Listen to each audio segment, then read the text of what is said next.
আসসালামু আলাইকুম প্রিয় দর্শক, দর্শকের কথা অনুষ্ঠানে আপনাদের আমন্ত্রণ জানাচ্ছি। আসলে এই অনুষ্ঠানটা আমাদের নিয়মিতই করার কথা ছিল, কিন্তু নানা ধরনের আলসেমির কারণে ঠিকমতো হয় না। কিন্তু আমি দেখেছি আমার এখানে প্রচুর দর্শক মতামত দেন এবং তাদের মতামতগুলো এত সুচিন্তিত এবং এত গুরুত্বপূর্ণ যে আমার মনে হয় প্রায় প্রতিদিনই চাইলে করা যায়। এই কারণে যে আসলে তো খালি মতামতগুলো পড়া নয়, মতামতগুলোর প্রেক্ষিতে আসলে নতুন একটা আলোচনারও সূত্রপাত হয়। এবং আমার ধারণা, আমার যারা দর্শক, আমি অন্যদের অনেক ইউটিউব যারা করেন, যারা এই ধরনের পলিটিক্যাল অ্যানালাইসিস করেন, আমি তাদের সঙ্গে তুলনা করে দেখেছি আমার যারা দর্শক আছেন, আমার এই অনুষ্ঠানে যারা দর্শক আছেন, তারা আসলে বুদ্ধিভিত্তিক চিন্তা ভাবনার দিক দিয়ে বেশ উন্নত। এটা আমার ধারণা। কাজেই আমার মনে হয় যে দর্শকরাও আমাদের এই প্ল্যাটফর্মের একটা অংশ। যাই হোক, আর কথা না বাড়াই, আমি অনেকগুলো মতামত আজকে পড়ব, বেশি পড়ব, কয়েকটা প্রায় 17-18টা মতামত পড়ব। এগুলো আমি বিভিন্ন জায়গা থেকে বেছে নিয়েছি, মানে যাতে নাকি সব ধরনের মতামতটাই উঠে আসে। এবং এটা আমরা করেছি একটা মাত্র কন্টেন্ট থেকে, যে কন্টেন্ট কালকে যে কন্টেন্টটা করেছিলাম আমি, যে এই নিউ ইয়র্কে একটা সভায় সাবেক প্রধানমন্ত্রী শেখ হাসিনার যে ভার্চুয়াল উপস্থিতি, সেটা নিয়ে আমি প্রথম যে কমেন্টটা পড়ছি, এই কমেন্টের কারণে আসলে বাকি কমেন্টগুলো পড়া। কারণ এই কমেন্টটা পড়ে আমার মনে হয়েছে যে এরা সবাই চান যে আমরা কমেন্টগুলো পড়ি। এটা লিখেছেন রাফনা রাফিয়া। তিনি লিখেছেন, দয়া করে সকলের কমেন্টগুলো পড়বেন, এই জন্যই পড়ছি। এটা লিখেছেন মানামা রহমান। তিনি লিখেছেন, বর্তমান সরকার যদি হাসিনাকে খুনি, গণতন্ত্র হত্যাকারী বলতে পারে, তাহলে সাবেক সরকার কেন বর্তমানকে বলতে পারবে না?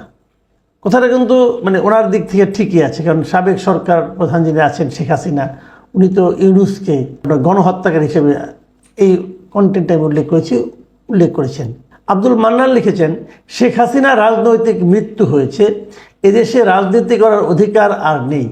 ভারতের ইদানিং কার্যকলাপে হাসিনা ও ভারতের উপর 80% মানুষ ক্ষুব্ধ। আমেরিকা বা ইউরোপের কিছু দেশে ভার্চুয়ালি কিছু অপ্রয়োজনীয় কথা বলতে পারেন, কিন্তু সবই বিফলে পর্যবসিত হবে। তিনি পলাতক দেশের মানুষের সাথে বেইমানি করেছেন। সালাম আজাদ লিখেছেন, মাসুদ কামাল সাহেব, তারেক রহমান অনেক বছর ধরে কথা বলছেন শেখ হাসিনার শুরু। তারেক রহমান অনেক বছর করেছেন, এখন শেখ হাসিনা বলতে থাকবেন, এই হলো ওনার বক্তব্য। জসিম লিখেছেন, আমাদের দেশের আদালত কেমন তা তো দেখতেই পেলেন মাসুদ কামাল সাহেব। 21শে আগস্ট গ্রেনেড হামলার সব আসামি খালাস। একই আদালত একসময় সবাইকে ফাঁসি দিয়েছিল, আবার এই একই আদালত শেখ হাসিনার বিরুদ্ধে গ্রেফতারি পরোয়ানা জারি করে। হাস্যকর বিষয় না? হাইরে আইনের শাসন।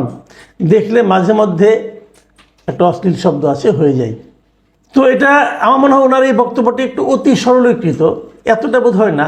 তারপরেও বিচার বিভাগ নিয়ে মানুষের মনে যে সন্দেহ, সেটা কিন্তু এখানে পরিষ্কার হয়ে গেছে ওনার এই বক্তব্যে, ওনার এই ক্ষোভের মাধ্যমে।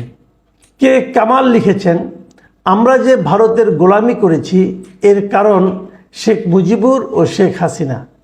আমরা যে স্বাধীনতার সার্বভৌমত্বের স্বাধীন নাগরিক তা বিলিয়ে দিয়েছিল। তাপস চৌধুরী লিখেছেন, সময় বড় কঠিন ও নিষ্ঠুর, সময় একদিন সব পর্দা খুলে দেবে।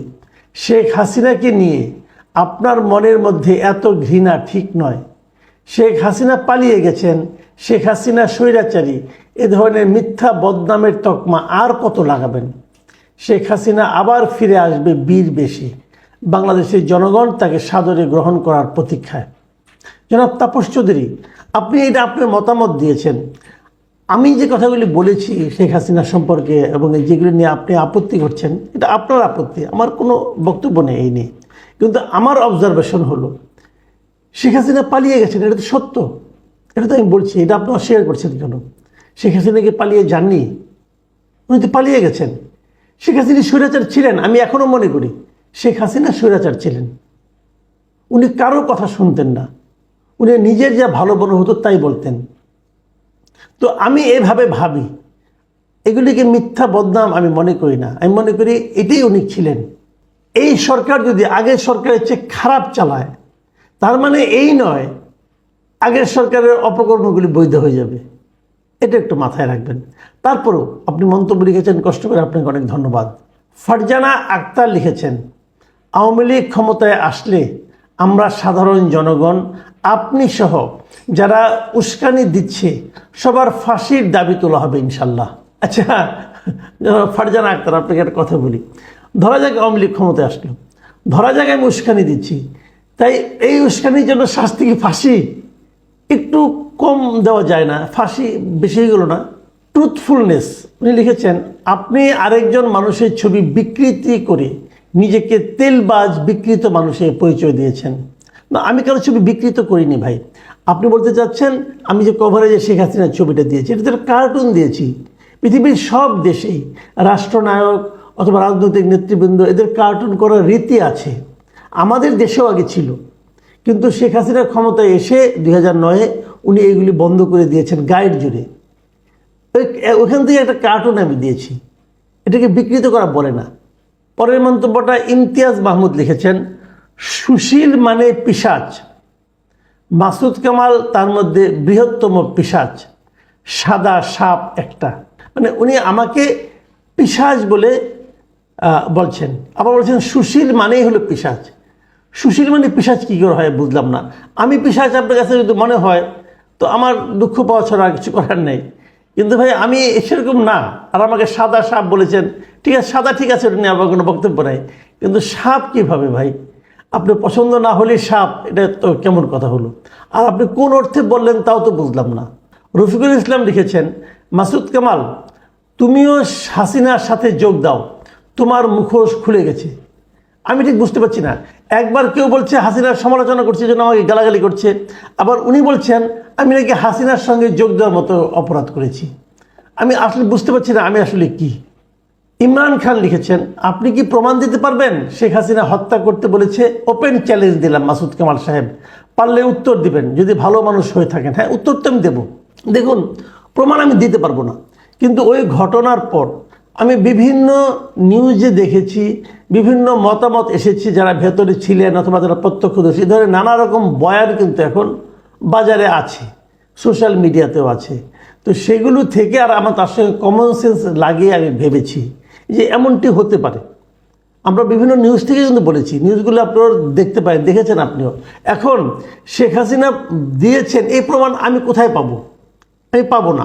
তারপর আমি ধারণা করি যিনি এতদিন পর্যন্ত ওনার আমলে, ওনার শাসন আমলে, মানে ওনার শাসন আমল বাদ দেন, আপনি গুমের কথাগুলি বাদে দিলাম, এই জুলাই মাস থেকে শুরু করে অগাস্টের 5 তারিখ পর্যন্ত যে হত্যাগুলি হয়েছে, যে নৃশংস হত্যাগুলি হয়েছে, এগুলো কি শেখ হাসিনার অনুমতি ছাড়া হয়েছে?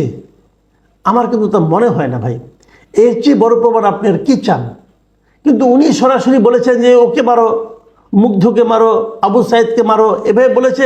এইভাবে কেউ বলে না, কিন্তু এই ধরনের অনুমতি উনি দিয়েছেন বলে আমার ধারণা। কিং নাইম লিখেছেন, মাসুদ স্যার দেশের অবস্থা, ব্যবসা বাণিজ্য বর্তমানে খুবই খারাপ। সরকার জনগণের চিন্তা না করে গরুর ছাগলের মতো দেশ চালাইতেছে। আমরা চাকরিজীবীরা কেমনে দিনকাল যাবে? এই কিং নাইমের এই কথার সঙ্গে আমি কিন্তু একমত, পুরোটা না, মানে গরু ছাগলের মতো করে এটা আমি বলতে চাচ্ছি না, তবে তারা ভালো চালাচ্ছে না। এবং আমাদের যারা চাকরিজীবী মানুষ, তাদের তো ইনকাম লিমিটেড, তারা কিন্তু আসলেই বিপদে আছে। মোনালিসা হক লিখেছেন, মাসুদ কামাল আপনার কথা শুনে মনে হচ্ছে ভিডিওটি তৈরি করার জন্য কত টাকা পেয়েছেন? মোনালিসা হক কেমন প্রশ্ন ভাই, টাকাটা কে দিবে আমাকে? কে? আমি এটা কার পক্ষে বলেছি ভিডিওটা? আমি তো বুঝতে পারছি না। এখানে কেউ বলছে হাসিনার সঙ্গে যোগ দিতে, কেউ বলছে হাসিনার বিপক্ষে আমি বলেছি, আবার কেউ বলছে হাসিনার পক্ষে বলেছি।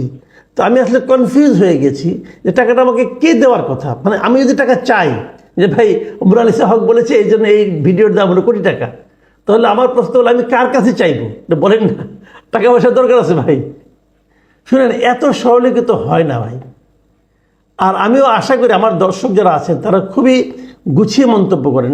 তো আমার কাছে মনে হয় যে এই ধরনের সুইপিং কমেন্ট না করলেই ভালো। শান্ত মিয়া লিখেছেন, সাংবাদিক মহলে এই একজন ব্যক্তিকেই দেখলাম শতভাগ নিরপেক্ষভাবে কথা বলতে। শান্ত মিয়াকে আমার ধন্যবাদ।